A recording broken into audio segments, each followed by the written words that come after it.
As you likely know, in 2016, WikiLeaks published emails from Hillary Clinton's private email server, along with a huge series of email dumps from her campaign chairman John Podesta's account. Some of the correspondence was deemed classified and thus she was in violation of the law. In July 2016, Trump famously suggested, "Russia, if you're listening, I hope you're able to find the 30,000 emails that are missing.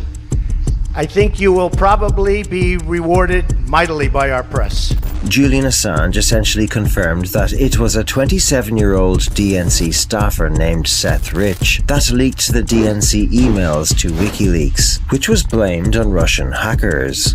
On the 10th of July 2016, Seth Rich was shot to death in what authorities described as a botched robbery attempt. Even though his phone, wallet or Rolex were not stolen, Seth was found lying on the ground a block from his apartment with 2 bullet holes in his back.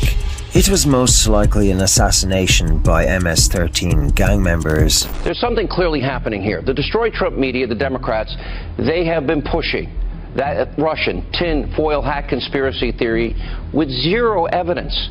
For example, earlier today on Capitol Hill, former CIA Director John Brennan was asked about Russia collusion. Take a look.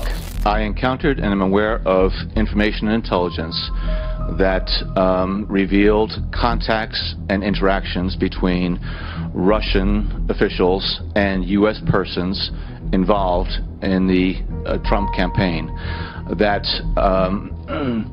I was concerned about because of known Russian efforts to suborn such individuals, and it raised questions in my mind, again, whether or not the Russians were able to gain the cooperation of those individuals. I don't know whether or not such collusion, that's your term, such collusion existed. I don't know. But I know that there was a sufficient basis of information and intelligence that required further investigation by the Bureau to determine whether or not U.S. persons were actively conspiring, colluding with Russian officials. And you remember back in March, during an interview on Meet the Press, the former Obama Director of National Intelligence, James Clapper, he also said no evidence of Russia collusion. Watch this. We did not include any evidence in our report, and I say our, that's NSA, FBI, and CIA with my office, the Director of National Intelligence, that had anything that had any reflection of collusion between members of the Trump campaign and the Russians. There was no evidence of that included in our report. I understand that, but does it exist? Not to my knowledge. Now, in addition to Democrats admitting that they've seen no evidence whatsoever, back in January, while testifying under oath, James Clapper also said no evidence that Russia affected the actual vote tallies. His words, not mine. First, we cannot say they did not change any vote tallies or anything of that sort. Former D.C. homicide detective Rod Wheeler, who was hired by a third party to investigate the murder on behalf of the family, says Mr. Rich was communicating with WikiLeaks before he was killed. Julian Assange, I asked him repeatedly on radio and television if Russia was involved. Absolutely not. Now, believe him or not, he's a guy that WikiLeaks has an 11-year history of never being proven wrong. And all these leaks, by the way, a lot of them ended up being published in places like the New York Times. So I guess my question is, when you look at the timeline of this, and 12 days after he was killed, it shows up on WikiLeaks, what did you discover in terms of the contacts with WikiLeaks? Right. Well, that's an excellent question. And let me clear that up right now, exactly what it was that I found. Now, I have never seen the emails myself directly. I haven't even seen the computer that Seth Rich used. Here's the problem with all of this. I don't even know where the computer is. I checked with the police department. They said they don't know where the computer is, and the FBI. They say they don't have the computer. If this is just a murder investigation, first of all, why would the FBI be involved? The only reason the FBI would be involved, just so that the viewers understand, is if this has some degree of national exposure, meaning because maybe it is related to the DNC. Whistleblowers go to significant efforts to get us material, and often very significant risks. As a 27-year-old, works for the DNC, who was shot in the back, murdered just 2 weeks ago for unknown reasons as he was walking down the street in Washington. So that was just a robbery, I believe, wasn't it? no, there's no finding. So What are you suggesting? What are you suggesting? I'm suggesting that our sources take risks, and they become concerned to see things occurring like that. But was he one of your sources then? I mean, we don't comment on who our sources are. but why make the suggestion about a young guy being shot in the streets of Washington? Because we have to understand how high the stakes are in the United States, and that our sources are, our sources face serious risks. That's why they come to us, so we can protect their anonymity. But it's quite something to suggest a murder. That's basically what you're doing. Well, others have suggested that. We are investigating to understand what happened in that situation with Seth Rich. I think it is a concerning situation. There's not a conclusion yet. We wouldn't be willing to state a conclusion, but we are concerned about it. And more importantly, a variety of WikiLeaks sources are concerned when that kind of thing happens. I got problems.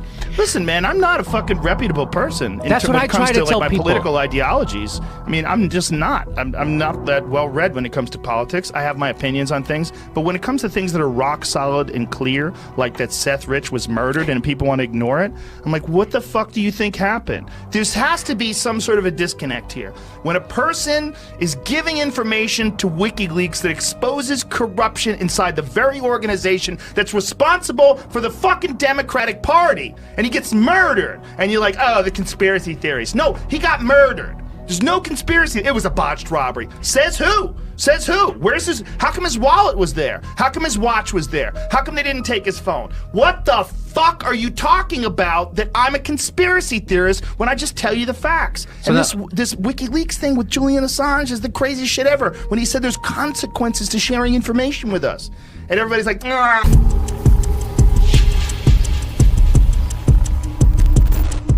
General Flynn and his son, Michael Flynn Jr., called for people to look into the emails, whilst Anons gathered on sites like Reddit, Vote, and 4chan, and began researching. Then the web sleuths on 4chan found something strange buried within the email dumps. Nonsensical references to pizza. This was the birth of open source research, a process of public group investigating and sharing research, using data that is freely available to anyone to build a case and qualify information. What they found was very disturbing indeed, but Pizzagate is a story for another day. So bearing in mind all of the information we have looked at about the Anons on 4chan, is it so far-fetched to consider how military intelligence could have viewed the message boards as a way to communicate directly with the people who were paying attention, and form an online civilian-military alliance to combat the deep state propaganda media in the information war to save humanity? It seems like a pretty genius idea to me, and quite the story. This clip of General Flynn recognizing the efforts of the digital soldiers demonstrates that the military were aware of the online counterculture, which the Q-Team Patriots eventually weaponized and developed a plan to mobilize the open source investigation methodology demonstrated on the Chans. And we have an army, okay, as a soldier and as a general, as a retired general, we have an army of digital soldiers. What we are now, what I call them, because this was an insurgency, folks. This was run like an insurgency. This was irregular warfare at its finest in politics, and that story will continue to be told here. But we have what we call citizen journalists, okay? Because the journalists that we have in our media did a disservice to themselves, actually more than they did to this country.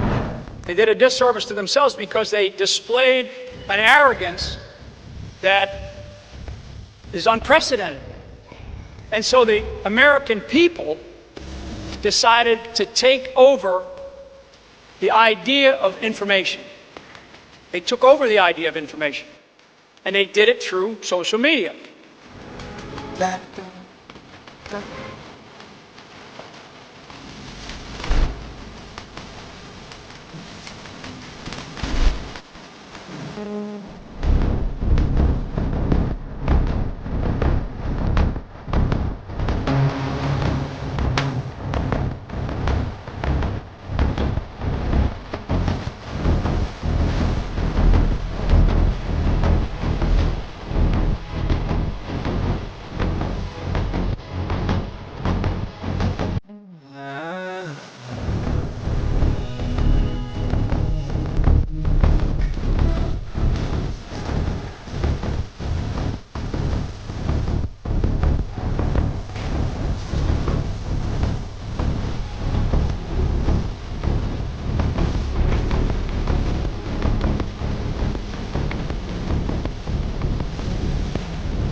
Don't forget to subscribe and click the notification bell for more must-see videos.